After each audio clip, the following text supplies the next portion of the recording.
এই পৃথিবীতে সবচেয়ে সুন্দর মুহূর্ত হলো কাউকে ভালোবাসার মুহূর্ত, কারো প্রেমে পড়ার মুহূর্ত। অনেক সময় এই ভালোবাসা আমাদের জীবনে আশীর্বাদ হয়ে আসে, আবার অনেক সময় এই ভালোবাসার কারণেই আমাদের জীবনটা একেবারে শেষ হয়ে যায়। আবার এক ধরনের ভালোবাসা আছে যেটা কখনো পূর্ণতা পায় না। এই ভালোবাসার কোনো নাম হয় না। যখন আমরা কারো প্রেমে পড়ি তখন আমাদের বুদ্ধি বিবেচনা কোনো কিছুই কাজ করে না। জীবনের কোনটা সত্য কোনটা মিথ্যা সেটা আমরা কোনোটাই বুঝতে পারি না। একটা ছেলে আর একটা মেয়ের ভালোবাসাকে কেন্দ্র করে এই মুভিটা তৈরি করা হয়েছে। তাই চলো আর দেরি না করে মূল গল্পটা শোনা যাক। এই গল্পের মূল নায়কের নাম হলো নাগাতা। নাগাতা মূলত পেশায় একজন লেখক, তবে হ্যাঁ, সে কোনো পত্রিকা বা বইয়ের লেখক নয়। সে মূলত একজন নাট্যকার।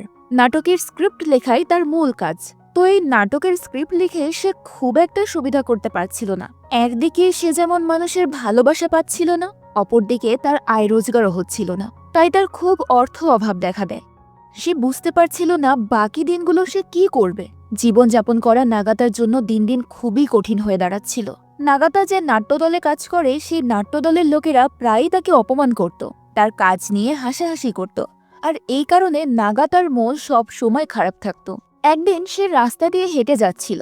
হঠাৎ করেই তার সামনে খুব সুন্দর একটা ছবি দেখতে পায়। এই ছবিটা দেখে তার একেবারে চোখ আটকে যায়। সে খুব মন দিয়ে ওই ছবিটা দেখে। সে ধীরে ধীরে ছবিটার কাছে যায়। হঠাৎ করে সেখানে একটা মেয়ে চলে আসে। মেয়েটার নাম ছিল সাকি। প্রথম দেখাতেই সাকিকে নাগাতার খুব ভালো লেগে যায়। একটা অদ্ভুত আকর্ষণ তৈরি হয়। সে সাকির পিছু পিছু যেতে শুরু করে। সাকি এটা দেখে কিছুটা ভয় পেয়ে যায়। সাকি রাস্তার উপর দাঁড়ায় আর তাকে জিজ্ঞেস করে, তুমি কেন আমাকে ফলো করছো? তখন নাগাতা উত্তর দেয়, তোমার পায়ের দিকে তাকিয়ে দেখো, তোমার জুতো জোড়া আর আমার জুতো জোড়া দেখতে ঠিক একই রকম।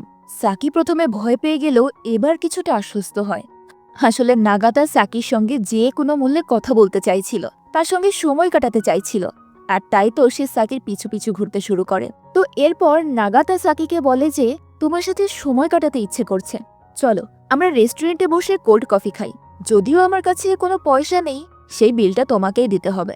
নাগাতার এমন কথা শুনে সাকি কিছুটা অবাক হয়, কেননা প্রথম দেখাতেই কোনো ছেলে এমন কিছু বলতে পারে সেটা সাকি কখনো কল্পনাও করেনি। আর এর সাথে সাথে সাকি এটাও বুঝতে পারে নাগাতা ছেলে হিসেবে খারাপ নয়। এরপর তারা দুজন মিলে একটা রেস্টুরেন্টে বসে গল্প করতে শুরু করে। সাকি তাকে নিজের পরিচয় দেয়। সে বলে যে ছোটবেলা থেকেই তার অভিনেত্রী হওয়ার খুব স্বপ্ন, আর তাই যখন সে ক্লাস 6-এ পড়ে তখন থেকেই সে একটা থিয়েটারের সঙ্গে যুক্ত আছে। সে অনেক বড় অভিনেত্রী হতে চায়। নাগাতা তখন বলে যে সে নিজেও একজন স্ক্রিপ্ট রাইটার। এই কথা শুনে সাকি অনেকটাই খুশি হয়, কারণ সে তো নিজেও থিয়েটারের সঙ্গে যুক্ত ছিল। নিজেদের মধ্যে তারা গল্প করতে করতে একটা সময় নাগাতা সাকির প্রেমে পড়ে যায়। সে বুঝতে পারে এই মেয়েটাকে সে ভালোবেসে ফেলেছে। এরপর তারা মোবাইল নাম্বার এক্সচেঞ্জ করে। নাগাতা নোহারা নামের এক বন্ধুর কথা সাকিকে শেয়ার করে। নোহারা তার খুব ভালো বন্ধু। ছোটবেলা থেকেই তারা একই স্কুলে পড়াশোনা করেছেন। নোহারারও স্বপ্ন অভিনেতা হওয়া। অনেক গল্প করে তারা দুজন বাড়ি ফিরে আসে। এদিকে নাগাতা পরের দিন তার থিয়েটারে যায়। সেখানে সবাই নাগাতার উপর খুব বিরক্ত ছিল, কেননা নাগাতার স্ক্রিপ্টগুলো একদমই চলছিল না। সেখানে আনুয়া নামের একটা মেয়ে নাগাতাকে অপমান করতে শুরু করে। তারপর নাগাতা সেখান থেকে রাগ করে বাইরে বেরিয়ে আসে। পরের দিন সকালবেলা নাগাতা যখন স্ক্রিপ্ট লিখছিল তখন তার কিছুতেই কাজে মন বসছিল না। তার বারবার শুধু সাকির কথাই মনে পড়ছিল। তার মনে হচ্ছিল সে সাকির সাথে একটু কথা বলতে চায়। এরপর সে তার বন্ধু নোহারাকে কল দেয় এবং জিজ্ঞেস করে একটা মেয়েকে ডেটে নিয়ে যাওয়ার জন্য কি কি করতে হবে। তখন নোহারা তাকে বুদ্ধি দেয় যে এই কথাটা মেয়েটাকে সরাসরি বলাই ভালো। আর তখন নাগাতা সাকিকে কল দেয় এবং তারা দুজন মিলে একটা জায়গায় গিয়ে দেখা করে। পরের দিন নাগাতা যখন সাকির সঙ্গে দেখা করতে গিয়েছিল, সে গিয়ে দেখতে পায় সেখানে আগে থেকেই একটা ছেলে ছিল। সাকি সেই ছেলেটার সঙ্গে অনেক হেসে হেসে কথা বলছিল। নাগাতার এই ব্যাপারটা একদম ভালো লাগে না। সে কখনোই চাইতো না সাকি অন্য কারোর সঙ্গে হেসে কথা বলুক, সে কারোর সঙ্গে মিশুক।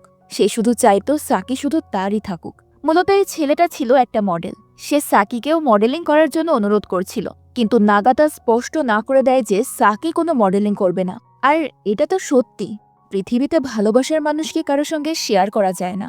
এর পরের দিন সাকি নাগাতাকে বলে যে আমি তোমার স্ক্রিপ্টে অভিনয় করতে চাই, কেননা আমি খুব ছোটবেলা থেকেই থিয়েটারের সঙ্গে যুক্ত।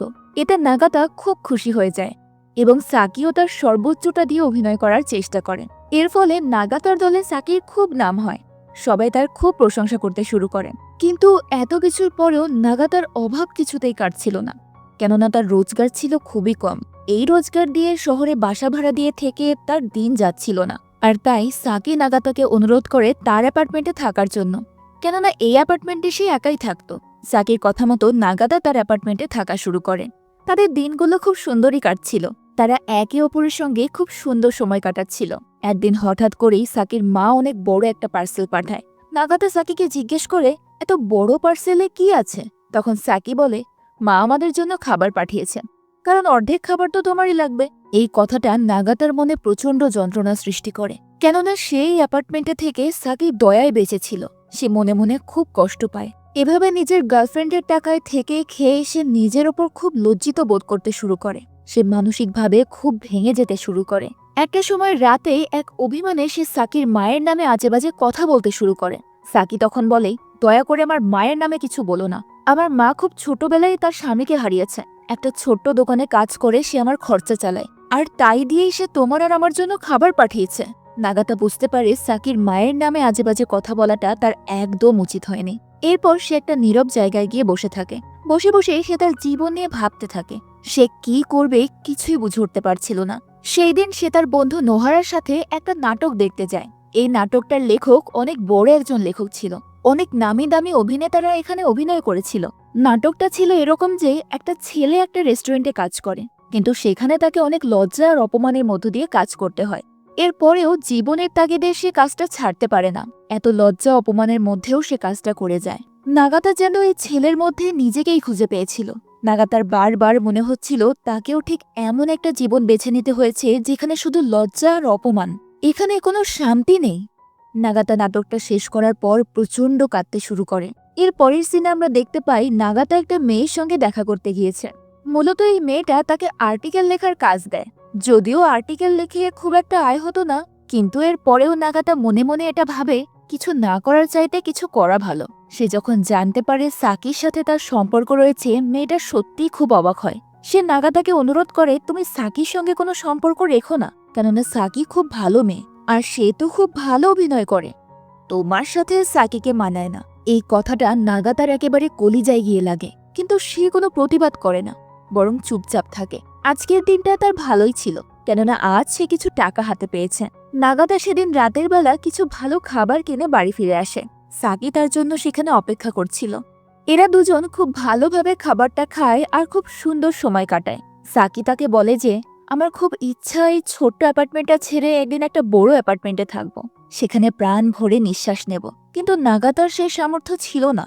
তাই সে এত বড় স্বপ্ন দেখত না যে একদিন সে একটা বড় অ্যাপার্টমেন্টে থাকবে। তার জন্য তো সাধারণভাবে জীবনযাপন করাটাই খুব কঠিন হয়ে দাঁড়িয়েছিল। নাগাতা এবার সিদ্ধান্ত নেয় সে সাকির সঙ্গে আর থাকবে না, কারণ সে যখন সাকির সঙ্গে জীবনযাপন করছিল সে কোনো লেখাই লিখতে পারছিল না। তার কলম যেন একেবারে থেমে গিয়েছিল।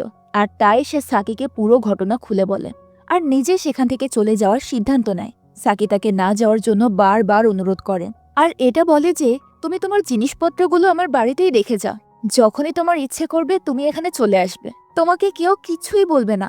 এরপর নাগাতা তার কথা মতোই তার বই পুস্তক এবং অন্যান্য ফার্নিচারগুলো এই অ্যাপার্টমেন্টে রাখে আর সেখান থেকে চলে যায়। দিন এভাবেই কাটতে থাকে, কিন্তু নাগাতার জীবনের কোনো উন্নতি হয় না। সাকিকে ছাড়া সে একদম ভালো ছিল না। তার ক্ষণে ক্ষণে শুধু সাকির কথাই মনে হতো। সাকির হাসি, সাকির কথাবার্তা, সাকির সাথে কাটানোর সময় তাকে একটু মানসিক শান্তি দিত। আর তাই সে একদিন সাকির অ্যাপার্টমেন্টে চলে যায় আর সেখানে তার সঙ্গে আবার থাকতে শুরু করে। সে গিয়ে দেখতে পায় সাকি চুপচাপ ঘুমিয়ে আছে। নাগাতা কোনো কথা না বলেই সাকির পাশে শুয়ে পড়ে। সাকি বুঝতে পারে নাগাতা ফিরে এসেছে, আর তাই সে কোনো উচ্চবাচ্য না করেই নাগাতাকে জড়িয়ে ধরে। অনেকদিন পর তারা একসাথে ঘুমায়। এরপর তাদের জীবন আবার স্বাভাবিক হয়ে আসে। স্বাভাবিক কাপলদের মতোই তারা একসঙ্গে লিভ ইন সম্পর্কে থাকতে থাকে। তাদের জীবনের সেই হাসি, কান্না, আনন্দ সব আবার ফিরে আসে। একদিন সকালবেলা সাকি একটা ম্যাগাজিনের পাতা উল্টে যাচ্ছিল। সেখানে অনেক বড় একজন লেখক ডাইকমির নাম ছাপা হয়েছে। ডাইকমির অনেক বড় একজন থিয়েটারের লেখক ছিল। তার লেখা গল্পগুলো খুব বিখ্যাত হতো। সাকি নাগাতাকে জানায় যে এই ডাইকমি তাদের পাবে মাঝে মধ্যেই আসে এবং মাঝে মধ্যে ডাইকমির সঙ্গে তার কথাও হয়। এই কথা শুনে নাগাতা কিছুটা কষ্ট পায় আর সাকিকে বলে যে, তুমি যে ডাইকমিকে চেনো সেটা তো আমাকে আগে কখনো বলনি। সাকি তখন বুঝতে পারে নাগাতা তার উপর রেগে গেছে, আর তাই সে একেবারে চুপ হয়ে যায়। কিন্তু নাগাতা এই ব্যাপারটা একেবারেই স্বাভাবিকভাবে নেয় না। সে প্রচণ্ড ওভাররিঅ্যাক্ট করতে শুরু করে। সে সাকিকে বারবার দোষ দিতে শুরু করে। বেচারি সাকি তখন হাউমাউ করে কাঁদতে থাকে, কিন্তু নাগাতাকে তার কিছুই বলার থাকে না। পরের দিন যখন আয়োমার সঙ্গে নাগাতার দেখা হয়, আয়োমা তো অগিনের রীতিমতো হাসাহাসি শুরু করে দেয়। আয়োমা তাকে পচিয়ে বলে যে নাগাতা সাকির বয়ফ্রেন্ড হওয়ার যোগ্যই না। এমনকি তাদের প্রথম ডেটে সেই সস্তার রাইস বল খাওয়া নিয়েও টিপ্পনি কাটে। এই কথাগুলো নাগাতার একদম গায়ে লেগে যায়, আর বাড়ি ফিরে সে সাকির ওপর ওই সমস্ত রাগ ঝাড়ে। সাকি অনেক বোঝানোর চেষ্টা করে যে সে কখনোই নাগাতাকে নিয়ে মজা করেনি, বরং সাকির চোখে নাগাতাই সেরা রাইটার। কিন্তু নাগাতা তখন রাগে অন্ধ এবং নিজের ইগোতে লাগায় কোনো কথাই কানে দেয় না। রাতের বেলা বাড়ি ফিরে নাগাতা দেখতে পায় সাকি বাড়িতে নেই, সে কোথাও একটা গিয়েছে। সাকি অনেক রাত করে বাড়ি ফেরে। নাগাতা তার কাছে জানতে চায়, তুমি কোথায় গিয়েছিলে? সাকি তখন জানায় ওই বিখ্যাত লেখক ডায়কমের সঙ্গে সে ঘুরতে গিয়েছিল। এটা শুনে নাগাতা প্রচণ্ড রেগে যায়। সে বারবার বলে, আমি তোমাকে বলেছি কারোর সঙ্গে বাইরে দেখা করবে না, তুমি বাইরে কারোর সঙ্গে সময় কাটাও, এটা আমার একদম পছন্দ না। সাকিও এবার খুব বিরক্ত হয়ে যায় আর অনেক জোরে জোরে চিল্লাতে শুরু করে। সে নাগাতাকে বলে, আমি কার সাথে ঘুরতে যাব না যাব তাতে তোমার কি? তোমার তাতে কিছু আসে যায় না, কারণ তুমি তো আমার বাড়িতে আশ্রিত হয়ে বেঁচে আছো। আমার বয়স এখন 27 হতে চলেছে। তুমি কখনো আমার কাছে জানতেও চাওনি আমার কি চাই, কি পেলে আমি খুশি থাকব। তুমি আমাকে বুঝতেও চাও না, আর এখন কিনা আমার উপর খবরদারি শুরু করেছো।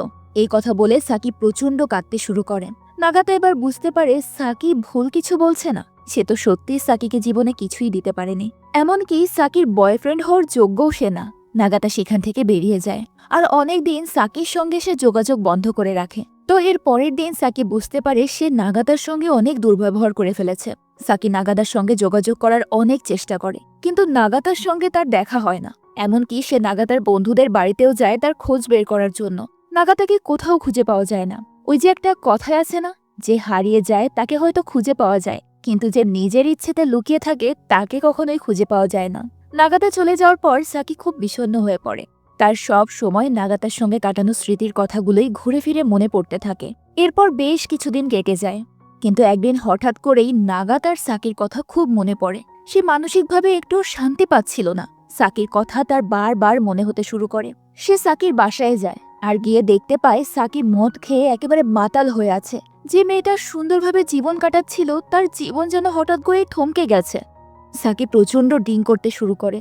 নাগাতা বুঝতে পারছিল না এই অবস্থা থেকে সে সাকিকে কি করে বাঁচাবে। সে সাকিকে বিভিন্নভাবে আনন্দ দিতে শুরু করে, ছোট ছোট ঘটনায় সাকিকে হাসাতে শুরু করে। কিন্তু যে মেয়েটা একদিন সামান্য কারণেও হেসে ফেলত, সেই মেয়েটার জীবন থেকে যেন হাসি একেবারেই উবে গেছে। নাগাতা বুঝতে পারে সাকির এই অবস্থার জন্য সে নিজেই দায়ী। সে সাকিকে অনেক কষ্ট দিয়েছে, তাই তো সাকির আজ এই অবস্থা। তিলে তিলে সে মদ পান করতে করতে নিজেকে শেষ করে দিচ্ছে। এর পরের দৃশ্যে আমরা দেখতে পাই নাগাতা সেই পাবে যায় যে পাবে সাকি কাজ করত। সেখানে যাওয়ার পর নাগাতা অনেক লোকজনকে দেখতে পায় যারা সবাই সাকিকে চিনত। সাকি আর নাগাতার সম্পর্কে জানতো, কিন্তু নাগাতাকে দেখে তারা সবাই খুব রেগে যায় এবং অনেক বাজে ব্যবহার করতে শুরু করে। এরপর নাগাতা সোজা ম্যানেজারের বাসার ঠিকানায় চলে যায় আর নিচে গিয়ে সাকিকে ডাকে। কিন্তু এবার নাগাতা মোটেও আগের মতো পাগলামি এবার রাগারাগি করে না। সাকি যে ম্যানেজারের সাথে দেখা করতে গিয়েছিল সেটা শোনার পরেও সে একদম শান্ত থাকে, কারণ নাগাতা বুঝে গেছে সাকি তার জীবনের কতটা জুড়ে আছে। সাকির ওপর এখন তার অগাধ বিশ্বাস যে সাকি শুধু তাকেই ভালোবাসে। পুরোটা রাস্তা নাগাতা সাইকেলের পেছনে সাকিকে বসিয়ে অনেক গল্প করতে করতে ফেরে। সে তাদের পুরনো দিনের সেই মিষ্টি স্মৃতিগুলো মনে করিয়ে দেয়। তাদের প্রথম দেখা হওয়া, সাকির সেই হাসি খুশি চঞ্চল স্বভাব, আর সাকি যেভাবে সবাইকে মাতিয়ে রাখত। সাকি নিজের মুখে কিছুই বলে না, শুধু নাগাতাকে পেছন থেকে শক্ত করে জড়িয়ে ধরে তার মনের কথাগুলো শুনতে থাকে। সাকিও মনে মনে জানে নাগাতা তাকে কতটা পাগলের মতো ভালোবাসে, কিন্তু এই মুহূর্তে সে চায় নাগাতা যেন জীবনে কিছু একটা করে দেখায়, সে সফল হয়। এর পরের দিন আমরা দেখতে পাই নাগাতা তার বন্ধুদের সঙ্গে বসে আড্ডা দিচ্ছে। সেখানে তার বন্ধু নোহারাও ছিল। নোহারা তাকে বলে যে এখন তার সাকির সঙ্গে ব্রেকআপ করে নেওয়া উচিত, কারণ এই সম্পর্কের সত্যি কোনো ভবিষ্যৎ নেই। তাছাড়া সাকির জীবন সে নষ্ট করে দিচ্ছে, কারণ নাগাতা জীবনে কিছুই করতে পারছিল না, আর সাকি অত্যন্ত সম্ভাবনাময়ী একজন অভিনেত্রী ছিল। যদি নাগাতা তার জীবন থেকে সরে যায় তাহলে সাকি ভবিষ্যতে অবশ্যই কিছু একটা করতে পারবে। এদিকে তার বন্ধু বান্ধবেরা তাকে আরো বোঝায় যে সাকিও তাকে অনেক ভালোবাসে, কিন্তু নাগাতার এমন অদ্ভুত ছন্নছাড়া জীবন সাকি কোনোভাবেই মেনে নিতে পারছে না। নোহারা তাকে বুদ্ধি দেয় যে যদি কোনোদিন সে নিজের জীবনের লক্ষ্যে পৌঁছতে পারে তখন যেন সাকি জীবনে ফিরে আসে। কারণ এভাবে নাগাতা একাই রসাতলে যাচ্ছে না, বরং অনিশ্চিত অন্ধকারে সাকিকেও টেনে নিয়ে যাচ্ছে। নাগাতা তার ভুল বুঝতে পারে, কিন্তু সে সাকিকে হারাতে চায় না, কারণ নাগাতা নিশ্চিত সাকিও তাকে অনেক ভালোবাসে। আর তাই সে সাকির সাথে দুর্ব্যবহার করা একদম কমিয়ে দেয়। সে আগের মতো আর চিৎকার চেঁচামেচি করে না, সাকিকে ভালোবেসে বুকে আগলে রাখে। নাগাতা সাকির অনেক যত্ন নেয়, কিন্তু এত কিছু করার পরেও সাকি মনে মনে খুশি ছিল না। একদিন নাগাতা আর সাকি বসে বসে দুজনেই টিভি দেখছিল। এমন সময় হঠাৎ করে সাকি বিষণ্ণ হয়ে পড়ে। নাগাতা তাকে জিজ্ঞেস করে, তোমার কি হয়েছে? সাকি কিছুক্ষণ চুপ করে থাকে। নাগাতা তাকে আবার প্রশ্ন করে, তোমার কি হয়েছে, আমাকে খুলে বলো। সাকি তখন বলে, এই টোকিও শহরটা আমার একদম ভালো লাগছে না। চারিদিকে এত বাতাস, কিন্তু আমার দম বন্ধ হয়ে আসছে। মনে হচ্ছে আমি আমার মায়ের সঙ্গে গিয়ে কিছুদিন সময় কাটিয়ে আসি। তাছাড়া আমার মাও চাইছে আমি সেখানে যাই। এই কথা শোনার পর নাগাতার একেবারে মন ভেঙে যায়। সে বুঝতে পারে সাকি তাকে মিথ্যে কথা বলছে। আসলে সেই শহর থেকে নয়, বরং এই সম্পর্ক থেকে পালিয়ে যেতে চাইছে। নিজেকে সামলে নিয়ে নাগাতার খুব শান্তভাবে বলে, হ্যাঁ, তোমার যাওয়াটাই ঠিক হবে। মা ঠিকই বলেছে, একটু বাইরে থেকে ঘুরলে তোমার শরীর মন দুটোই ফ্রেশ লাগবে। সাকি চলে যাওয়ার পর নাগাতা একদম একা হয়ে পড়ে। ওর মন খুব খারাপ থাকতে থাকে। তার কাছে পুরো পৃথিবীটাই তখন অর্থহীন মনে হয়। পৃথিবীর সব সুখ, সব আনন্দ যেন একেবারে হারিয়ে গেছে তার। তবে সাকি কিন্তু একদম ওকে ভুলে যায়নি। সাকি নিয়মিত তার সঙ্গে যোগাযোগ রাখত। এমনকি সাকি তার বাড়ির পাশেই একটা চাকরিও পেয়ে যায়। যাওয়ার সময় সাকি নাগাতাকে একটা দায়িত্ব দিয়ে গিয়েছিল, পুরো ঘরটা যেন ভালোভাবে পরিষ্কার করে আর সাকির যে জিনিসপত্র পড়ে আছে সেগুলো যেন সুন্দর করে প্যাক করে গুছিয়ে রাখে। তো সেই কথা মতো নাগাতা ঘর পরিষ্কার করতে গিয়ে হঠাৎ সাকির সেই পুরনো নাটকের স্ক্রিপ্টটা খুঁজে পায়, যেটাতে সাকি একসময় অভিনয় করেছিল। স্ক্রিপ্টটা উল্টে পাল্টে দেখতে গিয়ে নাগাতা বুঝতে পারে সাকি এই চরিত্রের জন্য কতটা কষ্ট আর পরিশ্রম করেছিল। ওর সাকির কথা ভেবে এত মায়া লাগে যে ও আর কিছুই গোছাতে পারে না। তার মন চাইছিল সাকির স্মৃতিগুলো যেন ঘর জুড়ে এভাবেই থাকে। তাই সে সব জিনিসপত্র আগের মতোই অগোছালোভাবে রেখে দেয়। ওই সব কিছুর মধ্যেই সে সাকিকে খুঁজে পেত। সাকির সঙ্গে কাটানো দিনগুলো স্মৃতি তার মনে হতো। সে মনে মনে খুব খুশি হতো। অনেকদিন পর সাকি আবার ফিরে এলো। সেই আগের মতোই হাসি খুশি আর চনমনে সাকি। ও মূলত এসেছিল ওর ফেলে যাওয়া জিনিসগুলো নিয়ে যেতে। কিন্তু ঘরে ঢুকতেই তো সে একেবারে অবাক। সে নাকাতাকে বলে, এ কি কাণ্ড! আমি তোমাকে সব পরিষ্কার করে গুছিয়ে রাখতে বললাম, আর তুমি সব আগের মতোই অগোছালো রেখে দিয়েছো। তুমি তো আমার কোনো জিনিসই গুছিয়ে রাখোনি। আমি কিন্তু তোমার উপর মনে মনে খুব রেগে গিয়েছি। কিন্তু সাকি আসলে একটুও রেগে যায়নি। সেও নাগাতাকে এতদিন পর দেখতে পেয়ে মনে মনে খুব খুশি হয়েছিল।